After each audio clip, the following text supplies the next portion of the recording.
Hey guys, welcome to the podcast. Today, the Better Sleep Counselor released a brand new survey of the consumer shopping journey during COVID. It's got a lot of data in it. We dove deep and found some conclusions that they posted that are quite misleading. We're going to tell you what you should and should not take away from this data. Stick around. Welcome to Mic It Up with GoodBed.com's Jeff Cassidy. So when that's the case, it becomes harder just psychologically to make a change. And Mike Magnuson. If you're doing those things, you can be competitive long term. Just when you thought these number-crunching data lovers couldn't get any nerdier, they started a podcast. And I know this is pretty controversial, but this is why we're having a podcast, right? But if you want to be smart about how the mattress shopping journey is changing and what retailers and manufacturers should be doing about it, well then, man, have you ever found your people? Because right now, it's time to mic it up.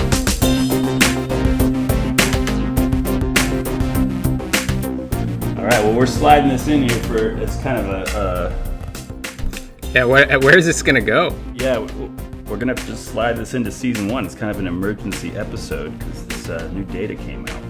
So let's dive in. We both read this and immediately had a lot of thoughts and purposely decided not to talk to each other. Well, we should say what we read. Yeah, so we both read this article that came out from the Better Sleep Council regarding a study that they did in the fall, October, November of 2020 during COVID about consumer shopping behavior. And the headline of the story focused in on reviews. The headline of the story was "Consumers Give Online Reviews 3 Stars." And the little subheader was "Mattress buyers are less reliant on such reviews than other shoppers, but still value them, survey finds." So really kind of leaning heavily into this notion that reviews kind of are not as important as you might think. Something like that's kind of what I feel like they were. If you read only the headline, that's kind of the message they were trying to impart here. And so we obviously that caught our attention because it kind of flies in the face of everything that really most people would ever think who look at this category and who understand this category. So it was quite counterintuitive, but that doesn't mean it's wrong. Obviously, counterintuitive can be right. So we both looked at this. Obviously, we read it with great interest for that reason, and then coming out of it, we both had a lot of thoughts, and we specifically decided let's not talk about it.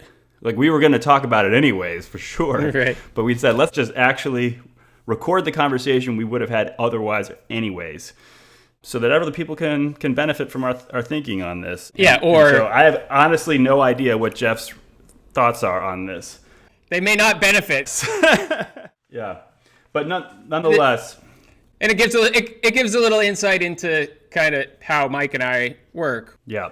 So we did think about a framework for kind of going through it, and we discussed that part. So one of the things we thought about was, okay, so in terms of key takeaways, because this was also posed to us, the reason I even found out about this is because it was brought to our attention by someone who asked like what thoughts I had on this. And so I thought, if I'm thinking about, well, from any kind of a study, what are the key takeaways? I kind of think about, well, in order to be a key takeaway, it has to be, number one, it has to be right. And number two, it should be ideally maybe surprising, something that you didn't necessarily already know. Those would make really the key takeaways, but at a minimum, right. And so then we started to think about a kind of a 2x2 matrix of right, not right, surprising, not surprising. I'll call it, instead of right, not right, I'll call it convincing and unconvincing, just to be a little bit more diplomatic is the right word that I'm looking for. Surprising and unsurprising, convincing and unconvincing.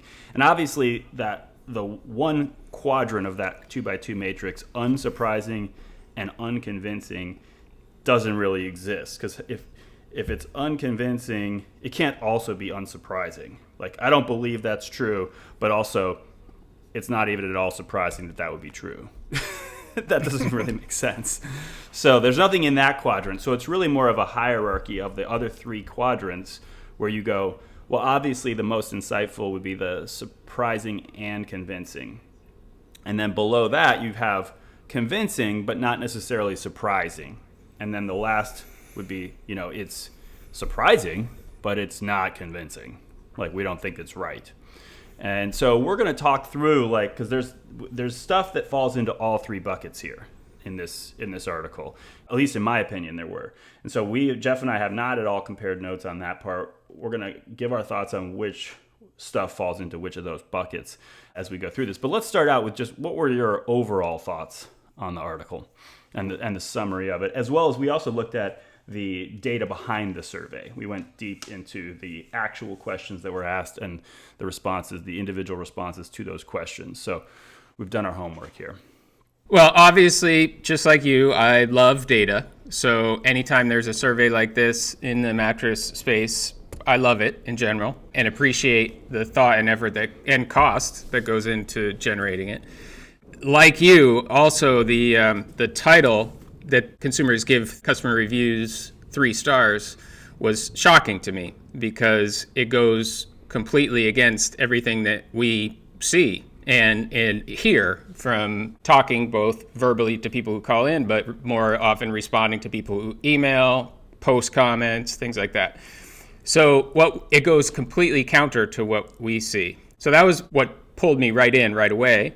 My high level takeaway is I have some concerns about it. I think there are some comments that are misleading that I don't think they're intentionally misleading, but I think people can get the wrong impression if they just read through. And I'm very hesitant about some of the conclusions around customer reviews because it's so different. And it's so different from other things that we see not only in other categories, but even in this category, including other studies, other surveys that have been done. So I'm very hesitant about the conclusions that it's making as regards to online reviews. So I echo that, but I'd raise you one. I felt like they wrote the headline of the story based on perhaps their most specious conclusion in the whole article. That was the most unsupported by data that they had. There were so many other headlines they could have written. This one, not only does it not pass the quote unquote smell test of common sense, lining up with what many studies done across, cross category that look at big ticket item purchases and consumer shopping behavior. Doesn't it all line up with those, but it also doesn't line up, as you pointed out, with other studies that have been done in this category, nor with anyone's anecdotal experience that I've ever talked to, including talking to retailers and manufacturers who also interface with customers. So it just doesn't pass the smell test. And then not only that, it's based on the responses to one question in the survey that, in my opinion, was a poorly worded question. And then it is actually even contradicted directly by another question in the same survey that was more clearly worded. So then to say, like, this doesn't pass the smell test, it's based on just the answers to one poorly worded question and then contradicted within the same survey, and then you're going to make that the headline? It was a weak comment to state in the headline because I don't think it's at all supported even in the data of this survey. So anyways, we'll talk about what some other headlines could have been because I do think there is some good data here. And that's something we may debate because it sounds like you're questioning whether there should be focus on this data at all, given some of the things that are very inconsistent. But anyways, that was my high-level takeaway. I also had kind of a general high-level comment as well about how the data was summarized. They looked at, in the summary article, they just merged data from actual shoppers with data from prospective shoppers. So the survey included 500 shoppers, only 314, so a little over 60% of which had purchased a mattress in the past 2 months, and a little under 40% planned to purchase within the next 2 months. And when they reported on this findings, they just took all 500 people and put them into one bucket, basically, even though those 2 buckets were given separate surveys and all the question and all the data was reported separately. So we were able to see all that data separately. I just thought that was a flawed way to even think about it, because while it's not necessarily invalid to ask people what they plan to do, that's a very different population from people who've actually done it, because this is not a product, and we've seen this time and again, that people have any kind of rubric for how they're going to purchase it going in. They just don't know. Like, they haven't done it for 10 years. So it's not the kind of product where, yeah, this is what I do. I do these things, and then I do that, and then I do this. That's how I buy a mattress. Like, no. People are like, oh, shit, I need a mattress. How do I do this again? Like, everything seems different too. Like, and I don't even remember what I did last time. I just remember it sucked. Like, no one has any rubric. And so when you ask them what they plan to do, sure, there's some validity and there's some insights that you can take from that. But that's completely a different set of insights than you'd take from someone who's been through the process. So you should never merge those two. If anything, what you should just be doing is comparing them or contrasting to see how did their actual experience compare to what expected, what people's expectations were based on the population of people who had not yet started. That is a relevant way to look at it. So that's the way we looked at this data, is simply by basically focusing on the people who actually did complete the purchase, and then sometimes where it was insightful, comparing that to what people said who were planning to buy and seeing how those differed. So, okay, let's go ahead and just dive into the kind of things that we thought fell into that hierarchy. Should we start with, I think we should start with the surprising but unconvincing. Because we did kind of start with the headline where we went into why we think that this main headline was kind of not an appropriate takeaway, not a valid takeaway from the data. And so I feel like that leads into that third bucket, the sort of things that would be surprising, but that were entirely unconvincing and unsupported by the data. And then we'll work our way up to what we thought were the key takeaways of the article, which would be really the ones that were surprising and convincing. Does that sound good? Sure. Yep. Okay. I think either way we start at the same place, which is the very first paragraph of the article is something that I think is incorrect. So yeah.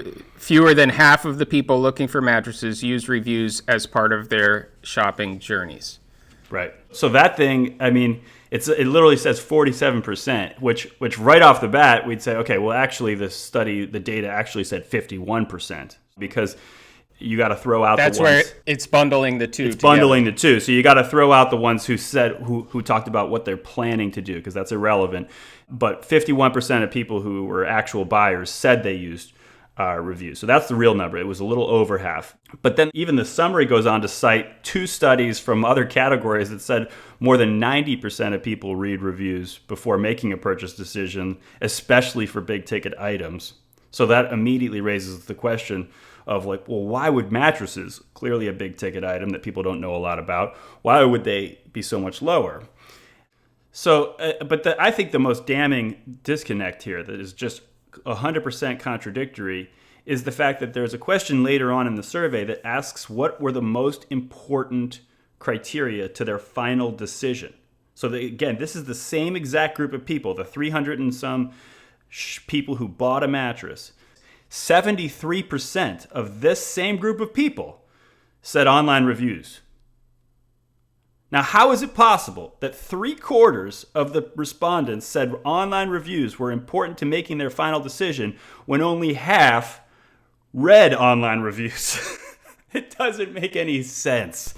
It makes no sense whatsoever. It just goes to show the data is garbage on this particular point, because clearly they didn't understand the question, the way the first question was written, because those two pieces of data do not make sense together. And the second question was phrased a lot more clearly. What are the most important things? And it's like online reviews. It's right there. Boom. Like 73% of people check that box. Okay. The first question, it said, tell us, what was the exact wording? It said, like, tell us which of the following were part of your shopping experience before, in all caps, you purchased your mattress. So, and then there's 10 choices. Okay, that's a lot of choices. Then the choice that involves reviews is phrased awkwardly. It says searching for and reading online reviews. That's the only choice in the whole list that has a compound, like an and in there. So I guess people could be confused that that in order to check that box, they had to do both of those things. They had to search for and read online reviews. That's one possible confusion point. and maybe they felt like, oh yeah, I read online reviews, but I didn't like search for them or something like that. Right. I don't know. Well, the word search comes first, searching for comes first, which implies that's the most important thing. Yeah. And if you're going to go to a retailer's website, if you're going to go to Google, if you're going to go anywhere online, you're going to see reviews. So Right. they're not one and the same. And that leads me to another thing that was confusing, perhaps, that other than the reviews answer, 4 of the other answers that people could select of the 10, so basically half of the total 10 in aggregate, were places people could find reviews, right? Looking at online retailers' websites, that's one that you obviously would find reviews. Google searches is one you find reviews. Social media, you'd find reviews. And reviewing quote-unquote miscellaneous online resources seems like a place you could find reviews. So they very well could have just thought that the reviews were kind of captured somewhere else in one of those other 4 choices or whatever. And I would even argue that the first choice was phrased awkwardly, the one with retailers' websites. It says, looking at online retailers/websites.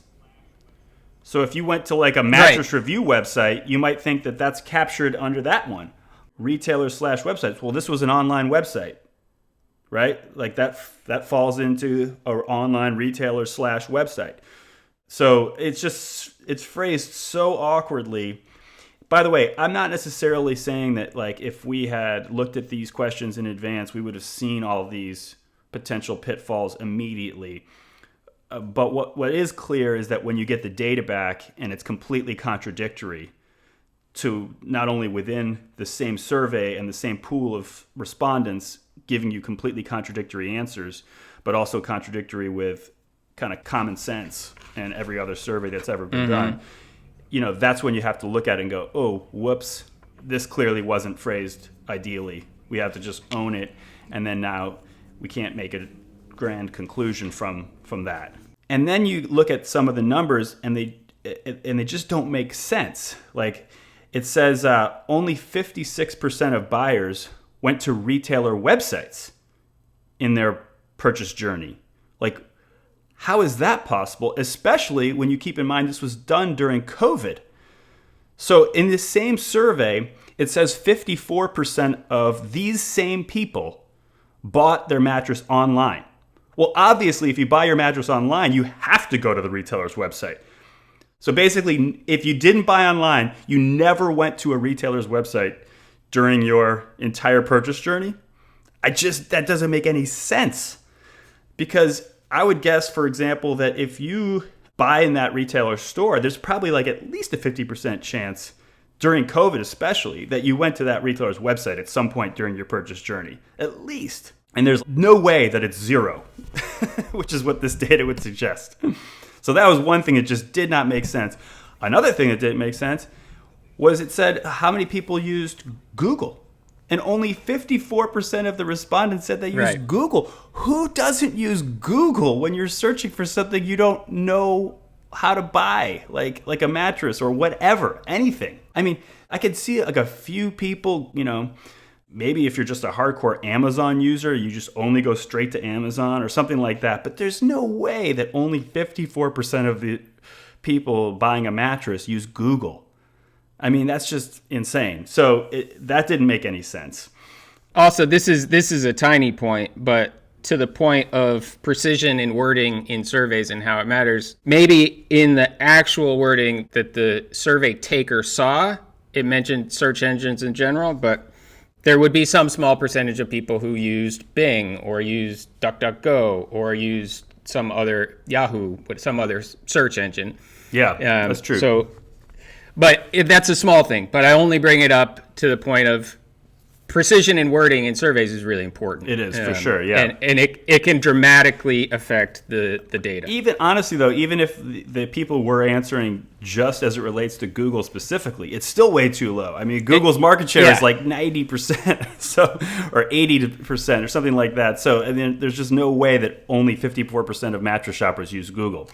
So if you, by the way, tell me that 54% of people use Google and 51% use online reviews, I'll tell you that basically means that almost everyone uses online reviews, because I know almost everyone uses Google. So So I'm basically having to just take all these numbers up. And I also know that 56% of people using the retailer's website seems really low. So it just feels like every response here was super low. It didn't make any sense. They should all be kind of taken way up, or at least some of these most common ones should be taken way up. Let me just put some other context around that. So 2 years ago, I think it was 2 years ago, Furniture Today did a study that they presented at a bedding conference, I believe, that Restonic sponsored. And it was a similar type of survey around the customer journey. Mm-hmm. That one said 80% of mattress shoppers do research online. Mm-hmm. In this study, they said it was 90% use online research. 8% said they had shopped or would shop in-store exclusively. So 92% of people in this survey data, 92% go online. Mm-hmm. So 92% compared to 56 for retailer websites, 54 for Google.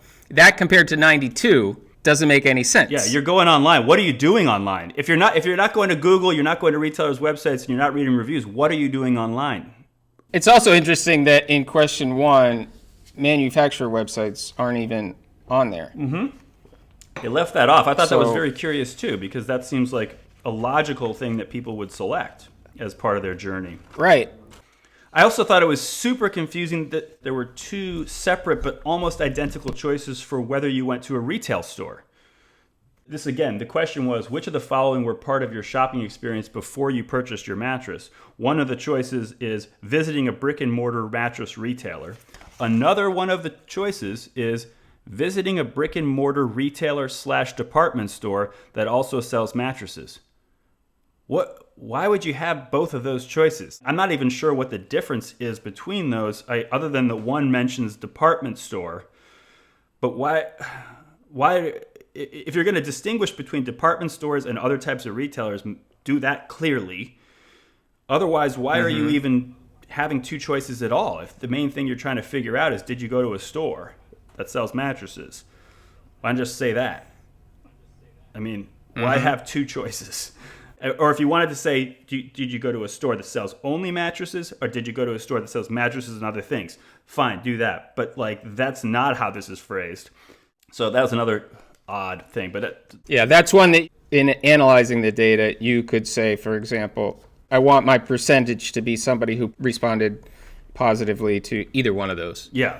Yeah, but so give me but it's everybody really hard to know either or. From looking at the data, you don't have any way of knowing, well, how many people selected either one of those? We know that basically 41% selected one and 39% selected the other, but that doesn't mean that only 40% of people went to a store. It could mean that 80% of people went to a store and nobody selected both of those choices. We just don't know. Another thing that I was confused about was one of the choices was looking through miscellaneous books / magazines and pamphlets. So again, manufacturer websites, not on the list, but looking at miscellaneous books, magazines, and pamphlets is on the list. I don't even know what that is. Is this like Thomas Paine wrote something about mattresses and people are referring to that? Like, who's reading a book about mattresses to help them in their shopping journey? I mean, and yet 20% of people selected that choice. So I have no idea what they were referring to or what people were thinking of when they selected that choice. I mean, I guess I could imagine a magazine article about buying a mattress. That's the only kind of thing that I could imagine falling into that. To your point, the fact that you and I both have different readings of that emphasizes your point, which is it's confusing. So I would read that if I was the survey taker. I would see magazine and I would say, oh, I guess they're asking about ads. So did I see an ad in a magazine or in some architectural big fancy book or something? My interpretation would be ad. But to your point, it's not necessarily. And they didn't even lead with magazines. Magazines is in the middle between books and pamphlets. And they didn't mention the word ad at all. Right. Or something that direct mail. I imagine you do as well. I get direct mail pieces from manufacturers sometimes. Actually, I got one today.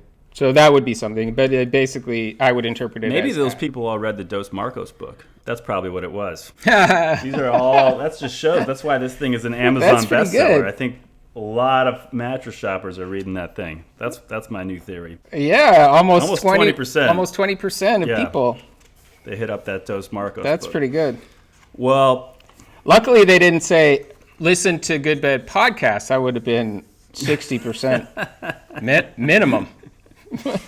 So, anyways, there was a lot of oddness in that, and that's really, to me, that was the number one thing that I had in this surprising but unconvincing bucket, and it was unfortunate that was the point that was selected to be the headline of the story, because it's I believe very misleading as a headline, or even as a takeaway at all. Yeah. What other? Did you have anything else in that bucket of surprising but unconvincing? Here, while you look for your next one, I'll give you another one here. So I had another one in that same category of surprising but not convincing.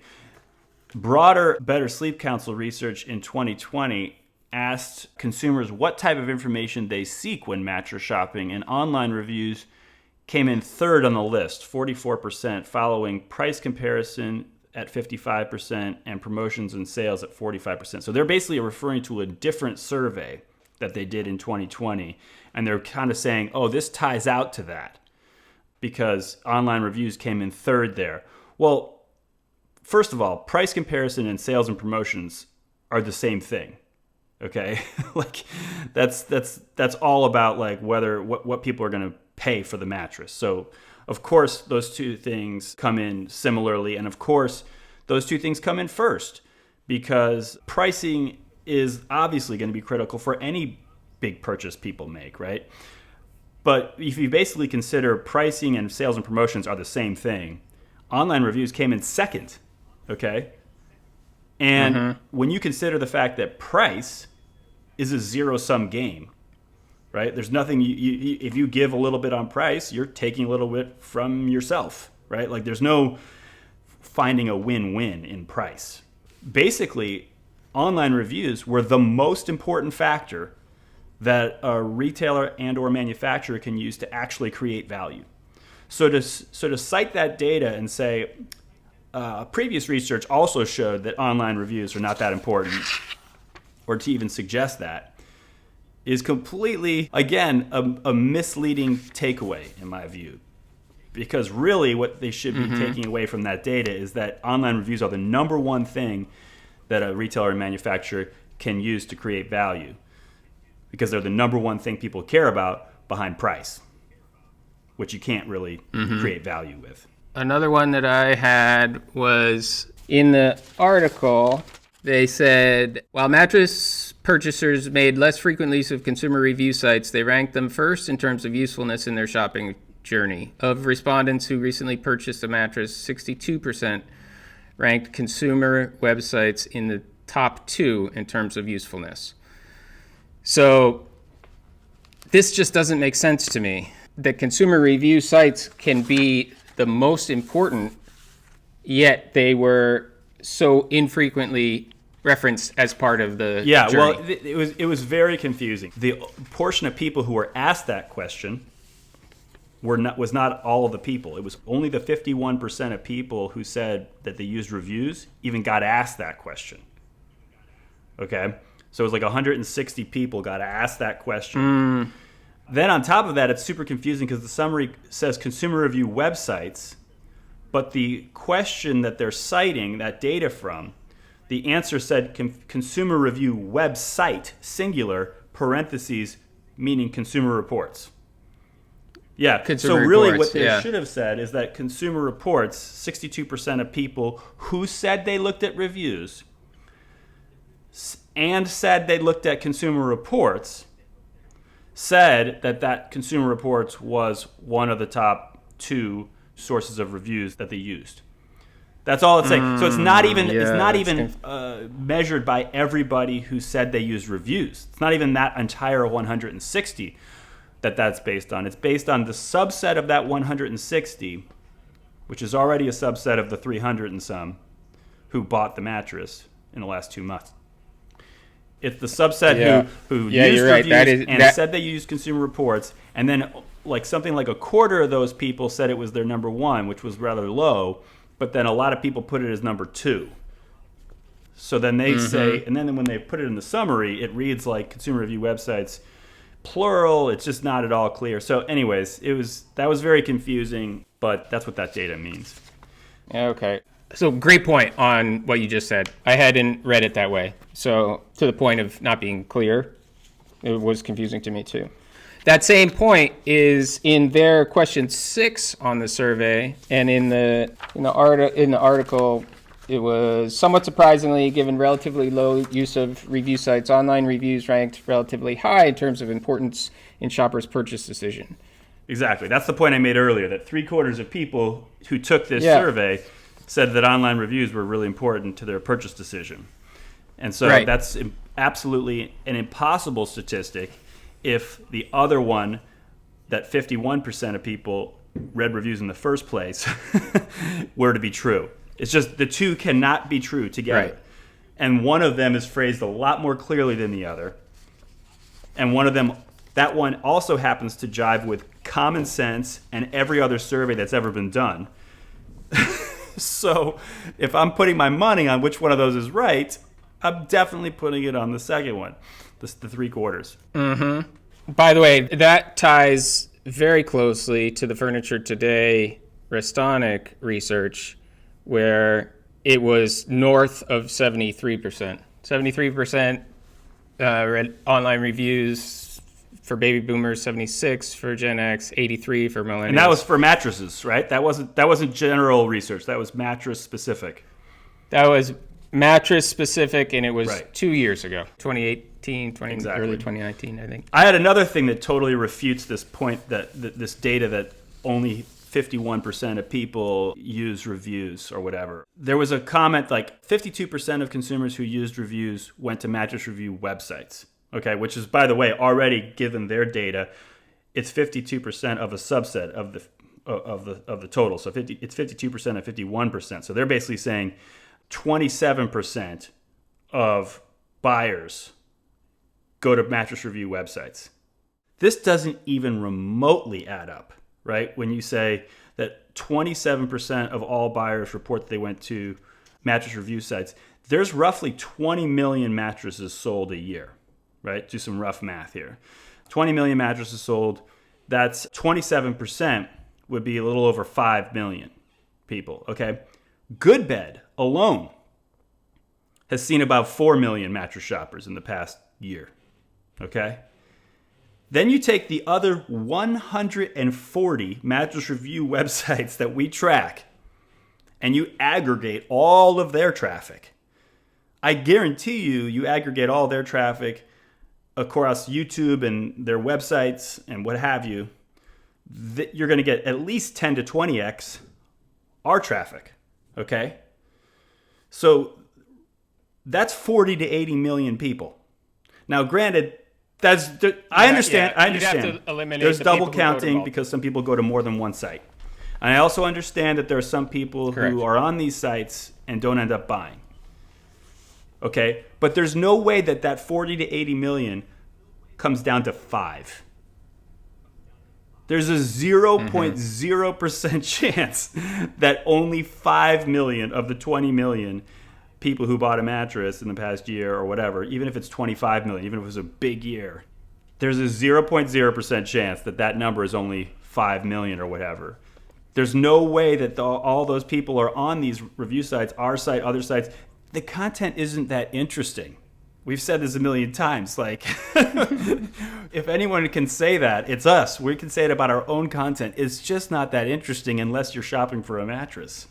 I mean, so there's a 0.0% chance that number ties out to actual empirical observable data about the number of people visiting these 100 plus mattress review sites. So again, it just doesn't pass the smell test, and it's directly contradicted by other much more reliable data than a 300-person survey. Mm-hmm. I have another one. It's further afield, but it was actually from the bullet point summary on the actual survey that was on their website, and it was close to 2/3 prefer to receive their mattress folded, rolled, or compressed. That was from the summary on the survey itself. And there's nothing in the survey data that's about preference. Right. It said, what do you expect it will happen, or what was it? One of the two. Exactly. It was nothing about preference. So that's a huge, if somebody's trying to make decisions based on this data, which I doubt that they are, but if they were, you'd be making a faulty assumption, which is, oh my gosh, we should try and make all our beds boxed and compressed because that's what people want. And no, that is saying that's either what I expect or what happened. Another thing that didn't make sense in the survey sample was only 25% of buyers ended up buying a spring mattress. What? Only 25% bought a mattress that has springs? Like, that's really low. I mean, maybe there's something I don't know about, like what's happening right now out there. I know there's been some shortages on the supply chain, and some areas were hit worse than others, and I don't know. Like, it's possible that is a weird anomaly reflective of the time period this survey took place, but it just struck me as odd. It also struck me as super odd, much less forgivably odd, that 20% of the sample size weren't even looking for a mattress. 10% were looking for a sofa bed, 5% were looking for a futon, and 5% something other. Well, those people should have been eliminated at the screener question, because those are completely different purchases. Those are not in any way, you don't want to merge sofa bed or futon shoppers with mattress shoppers. It's not the same thing. They should have been eliminated at the screener question. So 20% of the sample size should have been eliminated. That's significant. That's a big miss. That's a great point. Also, what was weird, amongst the people who remained, and this isn't like a flaw of the screener, it's just a weirdness in who these people are. 6% of the prospective shoppers plan to buy a waterbed. 6%, and 4% did. That's what they said, at least. Yeah, you're right. 4% of the 314 people who bought a mattress in the past 2 months said they bought a waterbed. That's like 15 people. I mean, I'd be surprised if 15 waterbeds were sold in October and November of 2020, and every single one of those people was in this survey. That is the odds are just crazy. They were all in the survey. That's amazing. That just makes no sense. So there was a lot of weirdness in the data as well. But so let's move on to the second bucket, the convincing but unsurprising. So these are things that we thought, I thought at least, were genuine takeaways, but things that we're not at all surprised to see. And the first one I would say is the portion of buyers who reported going to mattress review sites was 7 points higher than the portion of prospective shoppers who plan to use mattress review sites. So this is, again, an example of how you should use the two data sets that they gathered here. You should be comparing what people did amongst the buyer pool and what people said they were going to do amongst the prospective shopper pool. And there was an interesting insight there that 7 points more people among the buyers actually went to mattress review sites than said they were going to amongst the prospective shopper pool. That makes sense to me, because you're a prospective shopper, you have no idea there's going to be these websites that are focused on mattress reviews. You have no idea that when the second you start Googling mattresses, that you're going to see dozens of these things all over your Google search results. You have no idea. So that makes sense that like a lot more people are going to report that after the fact. Another thing was of the people who went to mattress review sites, 30% said they were the number one most useful resource, and over half said they were one of the top 2 most useful. So think how frightening that is, that such a huge portion of people who go to those sites, which by and large are spammy, deceptive mattress retailers disguised as review sites that are just selling you the mattresses that make them the most money, that such a high portion of people said that they were one of the most useful resources. That's a shocking statistic. Totally convincing, though, and not shocking to me. To what you've been saying and what you presented at the betting conference ties totally to that. Supports exactly. that point. So when I say shocking, It's shocking, but it's not like surprising because we knew we knew that this was the case, and we knew this is why we raised the alarm bell about these sites, because they are so having such a huge impact on shoppers. Another thing, convincing but unsurprising, consumers used or plan to consult a wide variety of online review sites. So 3 to 4 categories of websites on average were ticked by the consumers who were asked that question. And that makes sense to me. That totally jives with everything we've always seen, that people are not relying on one source only. They want to feel like they're quote-unquote doing their homework. So they consult multiple sources or even multiple categories of types of sources. So that totally made sense. Another one was, for people who read reviews, retailer and manufacturer websites were both listed in the top 3 most visited places for reviews. Okay, however, neither retailer nor manufacturer websites were in the top 3 most useful places that those people visited. And this underscores a key way that we, Good Bad, are really going to be able to help retailers and manufacturers in 2021 by helping them show more and better reviews on their websites. Because clearly people are going to these websites. They're part of the journey, but they're not finding these websites as useful as they could be. And by the way, what were the top 3 most useful places that they visited? It was all places where you'd get reviews, where you get third-party validation.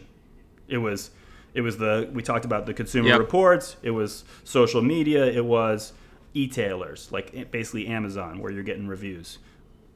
There's no reason why retailer and manufacturer websites shouldn't be in that top 3. We're going to help them get there. Right.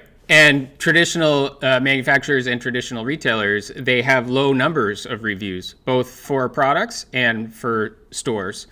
So in the places, those places where people are seeing consumer reviews, those are not the retailer manufacturer websites. They're these other sites that suck people in to buying something else.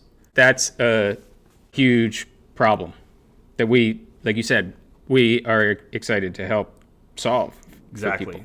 Moving to another example of convincing but unsurprising, reviews housed on retailers' websites ranked first amongst the most popular review sources, with 57% of consumers who read reviews or planned to read reviews saying that they had visited or would visit those sites. Okay, so that makes sense. Retailer reviews on e-tailer's site were tied for second most popular. And by the way, popular here does not refer to most useful. It refers to the most utilized. Okay, so just again, that sort of just goes with the previous point I made before, that like these sites people were going to look for reviews on these websites, but in the end, they didn't find them as useful, and that's where we can help.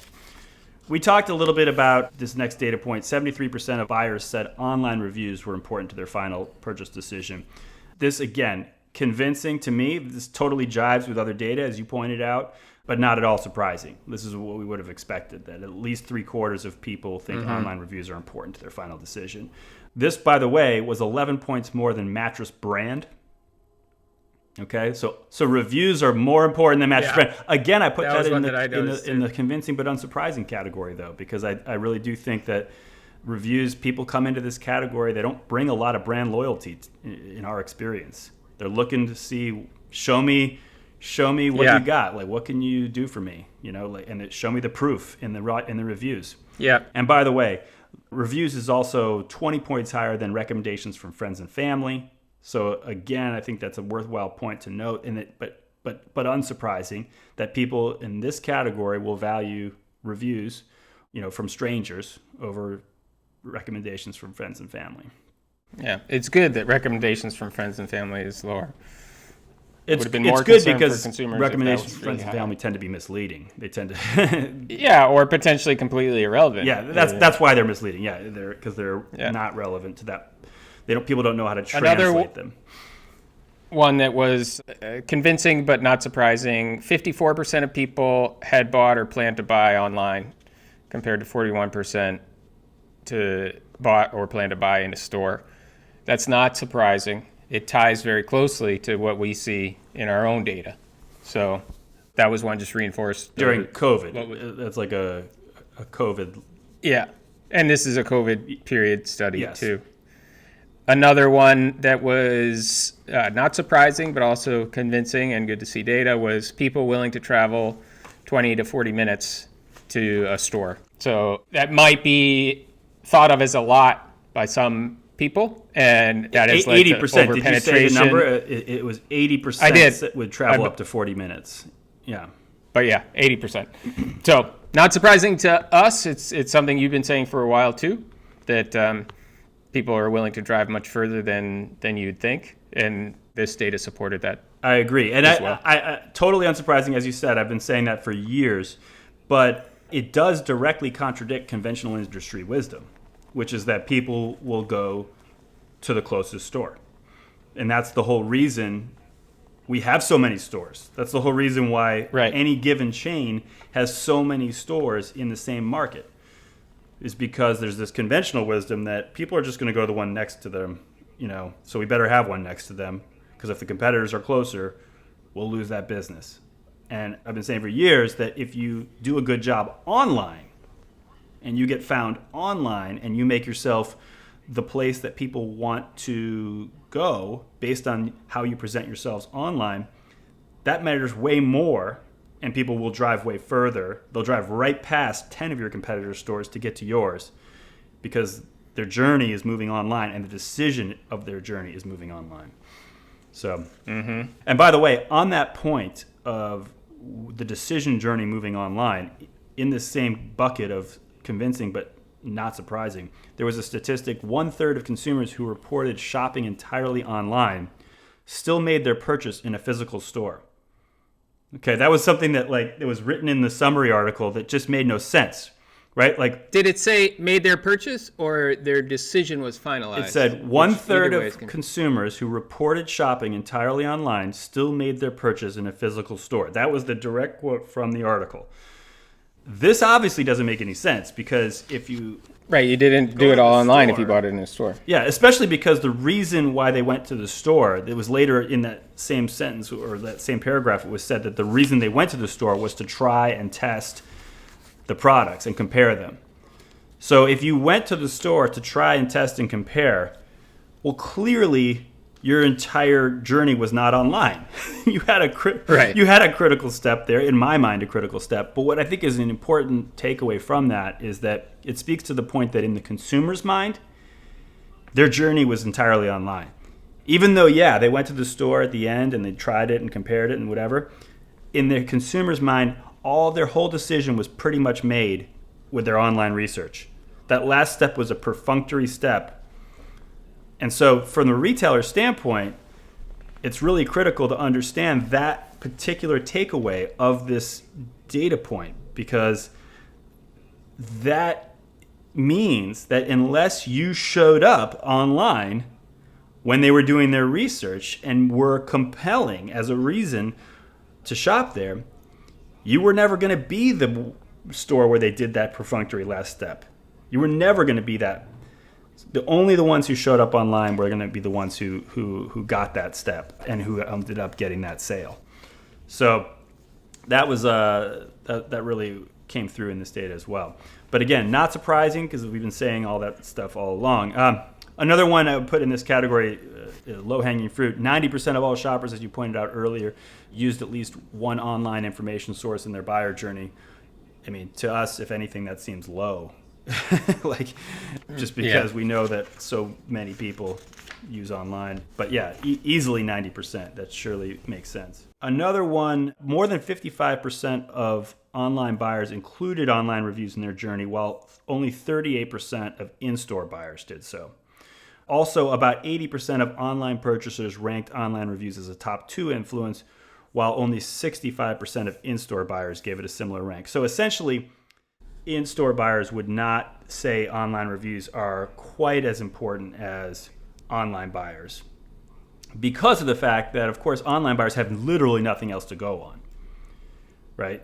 So an online buyer, so the idea that only 55% of online buyers included reviews in their journey is ridiculous. It's clearly way higher than that. But the idea that number would be 15 points higher than the equivalent number for in-store shoppers, that makes some sense to me. Both because of the fact that online shoppers have nothing else to go on, and because of the fact that in-store shoppers often can't find reviews. There just often aren't reviews of the products that they're wanting to buy. Doesn't mean that they wouldn't value it, and that it wouldn't be compel them to make a purchase if they had been available. But it makes sense to me, given what we know about their journeys today, that a lower number would cite that. Mm-hmm.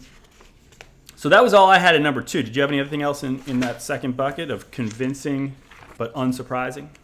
No other ones that you didn't mention. Okay, let's move to the last final bucket. Now, these are the key takeaways, I think, for the article.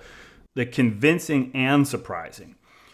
I'll tell you what my first one was. Retailer websites topping the list of most used or planned for use in the shopping journey. I mean, it's consistent in the data, so I'm predisposed to believe that it's the case. Just on a relative basis, that would be the highest category. Right. And that kind of surprised me, honestly. But that's also a good thing and an urgent thing for retailers, which is great. Okay, cool. Consumers, they're coming to my site and they want to come to my site. That's great. The flip side of it is, oh, crap. I got to make sure that my website represents who I am and gives the information that these consumers need. Otherwise, they're out and I lose it. I found that was... That one surprised me, and I believe it. I didn't think that was that surprising only during COVID. Like, if it was pre-COVID, I would have been a little bit more surprised by that. But during COVID, in my mind... Because you think they would go to the store itself? Yeah, because pre-COVID, some people would just go to the store. They wouldn't bother going to the website. But I don't see a whole lot of people doing that in a COVID world. I think people are generally, even if they're going to shop in a physical store, they're still going to go to that store's website before they do so, just to see, because they want to, if nothing else, they want to minimize the time they're spending in the store, just from safety standpoint. Right. So I wasn't so surprised right now. I was surprised that over half, according to this study, said 52% of consumers who used reviews went to social media. And it was phrased as, e.g., the brand's Facebook page for reviews. This was more than Consumer Reports, which I was surprised about. That, and it was 14 points higher than the percentage of prospective shoppers who said they plan to use social media for reviews. So I thought that was surprising. Now, on the flip side, that kind of like contradicts that a little bit. The results do indicate that consumers expect social media reviews to be more useful than they actually are. That was another quote from the article. So while 71% of respondents planning to shop for a mattress said they thought social media reviews would be very useful, only 54% of respondents who actually bought a mattress actually rated them as one of the most useful. So that actually totally ties to my expectations, that particular takeaway. But the fact that they actually went to social media at all was a surprise to me. So, and it did seem to show up in the data in a few ways. It wasn't contradicted, so I believed it. I also, in that same category, was surprised that nearly half of consumers said they went to Consumer Reports. Went to Consumer Reports? I was surprised by that, too. That doesn't seem right to me, because I don't think they have... That would imply a massive amount of traffic that I don't think empirically they have. It could be the kind of thing people say that they're going to do but don't actually do, or think is a good idea, but then when push comes to shove, they don't realize that they don't even have a subscription. But that was 49% for the purchasers. Where did you go? Oh, okay. That was the actual purchaser data. Okay. Even still, it surprises me, and it seems a little bit high, but I'll put it under. It could have gone in the unconvincing but surprising, but I'll give the benefit of the doubt and say I'll put that in convincing and surprising. Well, they could also, that one, it reads to me like Consumer Reports, but it could also be Goodbed in that bucket.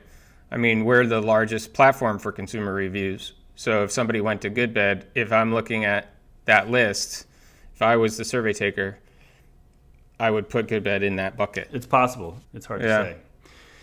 So anyway, it's hard to say. The next one I had in this category, it was a quote that said, "Our research suggests that we no longer have in-store shoppers and online shoppers as distinct groups." Almost 75% of consumers said they had shopped or planned to shop both online and in-store, regardless of where they eventually made or would make their purchase. Only 16% of respondents said they had shopped or would shop exclusively online, and only 8% said that they would shop exclusively in-store. So I was surprised by this. I felt like it was convincing. I put it under the convincing camp, but definitely surprising. The reason I think it's convincing is because I think this is certainly where we're going. I've been saying that for a long time, but I was surprised that we'd be this close to that already. Surprised the data would say that we're already that far along in that regards. Especially, I was particularly surprised that 16% of people saying they would shop exclusively online during COVID. I thought that was a very low number. I thought there'd be a higher percentage of people who'd say, I'm only going to shop online during COVID. So to only have 16% of people in that camp seemed low to me. And by the way, I'll also add, it wasn't at all clear to me where this data came from, because I looked at those questions closely and I could not figure out any questions of the ones they published that could have told you this, even if you knew response by response what people's selections were. Like, you definitely can't get there from the aggregated total response data that they provided. But even if you had the respondent by respondent answers, I don't see how from the questions they published you could ever get this data in the first place. So maybe it came from some separate survey or something. Nonetheless, I'll say it's convincing because I think it's directionally consistent with where we've been saying that we're headed. Mm-hmm. Another one is when they asked the people who had bought a mattress why they purchased where they did, 30% of online buyers said COVID safety. Now, this was misquoted in the article. It specifically said in the article that 61% of people said COVID safety. That's false. That was the response to a different question. They'd asked a subset of respondents who had not indicated that they had been to a physical store. They asked, why did you not go to a physical store? And 61% of those people said COVID safety as their number one reason. So that was misstated in the article. However, it was true that 30% of people who bought online said COVID safety was the reason, the principal reason why they did so. I thought that was a good thing for brick and mortar retailers because obviously that's temporary, right? So if 30% of people are saying that COVID safety is why they bought online, great.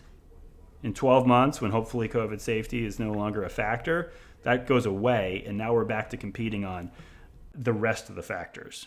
Amongst the rest of those factors, I thought it was interesting, 40% of online buyers said convenient, fast, easy, or free delivery, fast shipping, versus only 19% of store buyers citing those reasons as why they bought in a store. So that, to me, is a fail for brick and mortar. For the buyers of online to be that much more emphatic about those, what I would lump together as convenience rationale, like convenience factors, for the online buyers to be so much more emphatic about those being a reason to buy online than the in-store buyers were, that's a fail, because I feel like brick and mortar can do better on that, on convenience. They've got advantages over online that they're not exploiting, right? Like take fast shipping as an example. How could they lose on fast shipping? I mean, that should be like a slam dunk for the in-store category. Free delivery. Costs a hell of a lot less for a delivery to be made by a local store than it does to be shipped FedEx across the country. So how can they lose on that? They should never be losing on that. How could they lose on convenient and fast, right? You should be able to go there in the morning and at the latest have it there the next day. I mean, putting aside the supply chain situation now, but under normal situation, you should be able to get it, potentially same day, certainly next day. So the idea that they're losing the convenience battle to online is a fail for brick and mortar, I would say. Another one from this same question, 22% of online buyers said price, cost, and good deal was the main reason they bought online, versus only 6% of store buyers cited that reason. Okay, that's a gap that I would have expected, like that online wins the value perception over in store. That being said, I thought that this gap was closer than I would have thought. Like 22-6 is a closer gap than I would have thought. I thought that as a positive thing for the store, that they're not losing the value perception gap as much as I might have thought. So because that's, to me, that in the past, that's really been, outside of COVID, that's been kind of a really key driver of online's success, is people just think they're getting more mattress for their money. So if you feel like you're not getting good value, you're going to go elsewhere. I thought that was a closer gap than I might have expected, and that's a good thing for brick and mortar. Another one from that same question, 55% of in-store buyers said their reason for buying in-store was to try it, test it, and compare brands. So the fact that this is the clear number one reason why people buy in-store is kind of good and bad. Like, it's good because it's something that it's hard for the online channel to replicate. But it's bad in that it's not really like a defensible core competency of some, it's not like a strategic advantage per se. It's just kind of like, yeah, we have having the product there in a room that happens to be near you. Like, that's kind of, now that being said, that question didn't really allow for the answers that they provided in that question didn't allow for any of the things that I really would consider to be strategic core competencies to show through. Like, for example, there was no option to choose customer service. I mean, like, that would have been interesting to know, right? And who wins that perception too? Like, do online buyers think that's a reason to buy online, or do local buyers think that's a reason to buy local? I would love to know who wins the customer service perception gap. Another one would be salesperson expertise, something along those lines. Like, that wasn't even mentioned at all either. Now, maybe some people, just because it wasn't mentioned, they bundled it under try it, test it, compare brands. Like, that's part of that experience perhaps, but we don't know. But we don't know. So I took that as kind of a good and bad, that 55% number. That's it for my list. Okay, so I had one more in this convincing and surprising category, which was, and I'll quote here again the summary. The path to a mattress purchase was relatively short. Half of those who bought said they spent 1 week or less shopping for their new mattress, while only 31% said their shopping lasted more than 2 weeks. I'll add to those statistics. So basically 70% of people are making their purchase within 2 weeks of starting it, and 90% are making their purchase within a month of starting that purchase process. And I'll also add that the data from people who purchased was very similar in this regard to the data from the prospective shoppers and what they said that they were planning to do in terms of the time they intended to spend on this. So we saw a lot of consistency there. So I found this to be convincing, but this is even shorter and faster than we've seen before. So that's why I put it under the surprising. In the past, we've kind of heard from our users, like 25% of them are looking to buy today, 25% this week, 25% this month, and 25% sometime after. That's data from 5-6 years ago, maybe more even. So this indicates to me that the purchase cycle is being compressed just over time. It's gotten shorter. And to me, the key takeaway for a retailer or manufacturer here is that it just means that the target you need to hit in your marketing is even smaller than I would have thought. I've been saying to people for a long time, I've been using kind of just casually the reference that 1% of people are in market for a mattress at any given time. And this data would suggest that that's even smaller. It's more like 0.5%. Because I'm saying, like, you keep a mattress for 10 years, so you're in market once every 10 years, and then you're in market for like a month-ish, 1/10 of the year, let's say.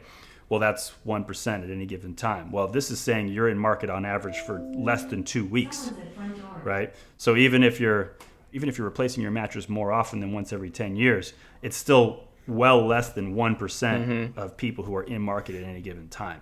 So when it comes to spending money on TV and radio and newspapers, I mean, it just underscores the point that you're flushing good money down the toilet on those advertising channels, because more than 99 out of 100 people could care less about whatever you're saying in your ad. So those were kind of the key takeaways, I thought, in that last group. If we had to come back and just kind of summarize this all, because we did spend almost an hour and a half here on this article, so I hope people are still with us. But if we're summarizing our thoughts, I mean, really the key thing here to take away is that the headline of this article is completely misleading and wrong. Holistically looking at the data in this article, that takeaway is not in any way substantiated by the results of this survey. So it's a very misleading and unfortunate headline. What the headline probably should have been is something along the lines of the takeaway that they posted about mattress shopping today cannot be reduced to a conflict between online and in store. Like that, basically what we're seeing is that there's a lot of people overlap between these two channels. They're merging together. To me, that's super insightful. As I mentioned, this is something I've said we're headed in this direction, but I was surprised that the data would suggest that we've come so far already, and it's probably a function of COVID accelerating things. That's a hugely insightful takeaway, and it was supported by the data. That's what the headline of this article should have been. Yeah, for me, it's that over the past couple of years, the percentage of people who their journey takes place online has grown, and we're pushing 100%. That reviews are one of the most important influencers for shoppers, and that retailer sites in particular, and manufacturer sites as well, are very important and are something that consumers are going to. And for us, and how we can help and how we want to help, is that we can help the retailer and manufacturer websites become more valuable and more effective for the shopper by giving them what they want on there, which is good third-party validation in the form of customer reviews. So the good thing for a retailer is more people are wanting to visit my website, are visiting my website, and are planning to visit my website than I would have thought. So I have a big opportunity there. And the other good thing is that we're going to be able to help them. Yeah. All right. Well said. There you have it. That's our takeaway on this new Better Sleep Council study. And if you like what you hear, please subscribe and leave us a review on whatever podcast platform that you use. That'll help other people find this podcast. So in the meantime, we thank everybody here for listening, especially for sticking with us this long in this kind of special episode of Mic It Up. That's it for us. We're out.